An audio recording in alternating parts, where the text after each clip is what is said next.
We are building a direct-to-consumer supplement brand, and this is how we are doing the content strategy. In the last video, I said that this video would be about product strategy, but I just finished the content strategy, and therefore I'm going to show it to you right now. Oh, prof. Okay. How about you go without the shirt at all? Kan du være statist med reklame? Man tester forskellige budskaber. Det her går lidt på, hvordan vi tester en annonce.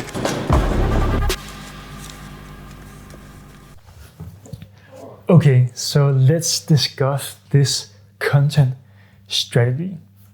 First of all you can see right here is the whole strategy. So that's all the elements that are put into this content strategy. But let's start by looking at this model right here. So maybe or maybe not you haven't seen this model before, but it's a very common model. Like you have a consumer pool, and within that you have the target audience, and within your target audience you have your core audience. And your core audience should be your message target. And what does that mean? Well, that means that everything that you communicate should be communicated to the core audience, the hardcore audience that wants your product. So a content strategy really starts with this core audience, defining this core audience. And that's what I did right here. As you can see, I have the core audience, and the overall question is, who is the copyright man? And the copyright man is not the consumer that's going to buy the product, but the person that the consumer wants to become by buying the product. So I'm defining like the ideal that they're buying into as the core audience. So who can the core audience see themselves as when they buy the product? And my definition of this is a modern, less psycho American psycho man. And less psycho means not giving into urges, no killing, no sexual escapades. Instead, it's a man who is career-oriented, he's health-oriented, he's aesthetic-oriented, he's well-groomed, structures, has routines. Self-improvement is very important to him. He doesn't chase, he attracts. He feels important. He's a typical consultant, just like Patrick Bateman in American Psycho. And as you can see here, I have actually outlined Patrick from the movie and some of the things that makes him a copyright man. When I strip away all his urges, I get this new, modern, less psycho American psycho man. And actually I have a very, very specific persona for this. A content creator, Marvin Brooks is called, that I just randomly found on Instagram and also on TikTok, who resembles all these values. He creates content around routines, content around like morning routines, routines about working out, routines about work, like everything really fits very, very well into displaying this modern copyright man. So when I'm taking that into account, I want that to build the strategy. So where do we start? Well, a content strategy needs these three content pillars. So we have brand story, we have engagement, and we have conversion. Brand story is the area where we as a brand get to say everything we want. So this is where we can actually tell our story. On the other hand, for the engagement part, it's completely the other way around. We're looking at what does the consumer already like to consume, and how can we as a brand tap into that via content. And for the conversion part, that's a little bit of both, but mostly also based on the consumer still. What does the consumer already want to explore in their feed or wherever we are approaching them, and how can we tap into this to convert them into customers, not only engaging them, but actually making the purchase. When I put these three pillars into the awareness stages, this is what we will get. Here I'm working with the 5 awareness stages, from unaware to problem aware, to solution aware, to product aware, or into most aware. As you can see here, the brand story will take part in the transition from all stages, whereas the engagement will primarily focus around consumers who are unaware and who are most aware. And I will dive deeper into that, but the engagement part is also going to be what creates the community, right? And then we have the conversion part. Conversion is everything from paid social to a product detail page. And here we are looking at how can we convert the core consumer that is problem aware, solution aware, and product aware. The reason why we are splitting it into so many different segments is because all content has to live somewhere and it has to have a purpose. And that purpose is way easier to define when we have all these different kind of segments of different awareness stages and different content types. And the next level is going to be different platforms. And that's actually what I'm going to show you now. So this is the overall content strategy. So as you can see, obviously that's the title, content strategy on top, but on the left we have the channels, we have the website, we have social media, and then we have other that could be email, for instance.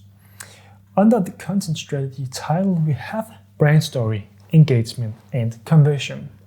And let's now dive deep into each individual one of them. And as you can see, I put in some visual examples. That's not the full spectrum of what this content can look like, but it makes it easier to explain to the team. If you actually have some visual examples, I have more than these. But these will just guide you to show you where I'm putting different types of content. All the visual examples are unique productions, and all the small yellow labels are where these productions can be repurposed, because repurposing content is also very, very important here to both have like a red thread throughout the storyline and the visual expression, but also in regards to resources, right? So let me dive into the brand story part. So brand story is divided into 3 segments. We have the conceptual brand story, lifestyle brand story, and the product brand story. So let me start by explaining the conceptual part. Here we have the message delivered to the audience in a conceptual package. And this package is not necessarily easy to decipher, quite contrary to what we want for social media, right? But the content, on the other hand, is visually strong and memorable. So here art direction is key, and here we're actually trying to make that uniqueness about the brand, differentiate the look of the brand from everything else that you see.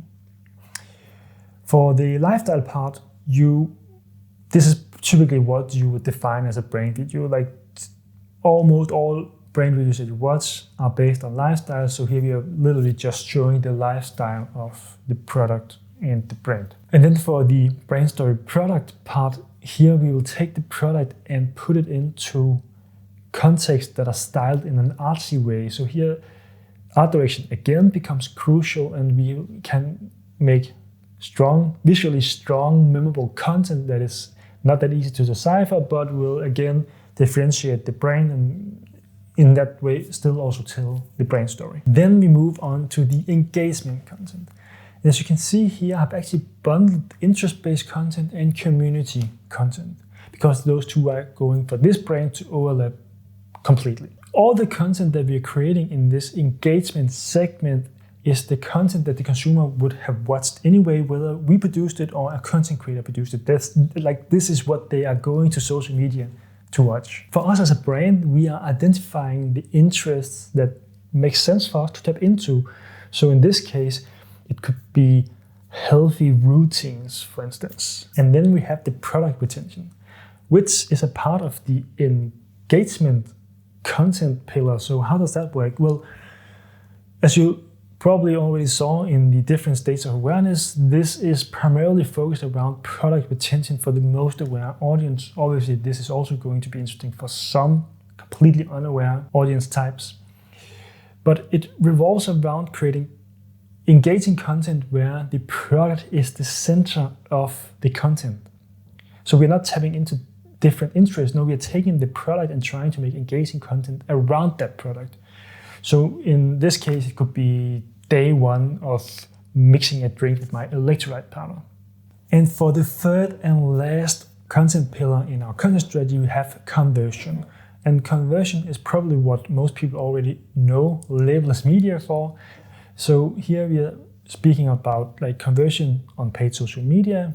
We are speaking on conversion on landing pages, but also on product detail pages, or in like classic email marketing push, for instance. This builds on the philosophy that we have 3 awareness stages that we can move with paid social, conversion-based content, that is problem aware, solution aware, and product aware. So when a consumer is problem aware, they know what problem they have. So why are we repurposing conceptual content to do our paid ads here? Well, because our conceptual content is going to speak on optimizing your work. So they are problem aware. They know that they have a problem. That problem could be, I can't focus at work. Our conceptual content is focusing around optimize your work. So we're tapping directly into the states they find themselves in. Then we're moving them into the solution aware stage. And why does that fit with the content that we're producing for Lifestyle or Brainstorm? Because here we're talking about that supplements in your routine can actually be the solution to this problem. So you have a hard time focusing, you want to optimize your work, supplements might be, or electrolyte supplements might be the solution here. And then we're moving them into the product awareness stage.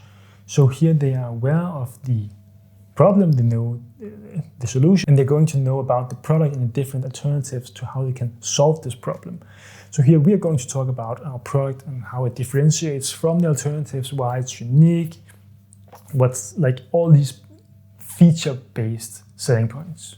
Here I've tried to take something very complex and make it very, very simple, but this is really the process of building a content strategy. Of course, there are many thoughts in this process that I can't really show you, but in a very simple step-by-step manner, this is how you create a content strategy. But the work's not finished yet. Really, this is just half the work, but because the next part is how do you make it alive? Like, how do you make this strategy come alive? How does this translate into what you're actually creating, like the process, your production process, and what you're publishing on different kind of platforms? Well, that's something I'll dive deeper into in the next part. So there'll actually be a content strategy part 2 episode that I promise you will be the next video when I catch you in a few weeks. Remember to subscribe, and thank you for watching. Tell me what it's like to live with superpowers. I don't know, but I'ma get it. I'ma get it.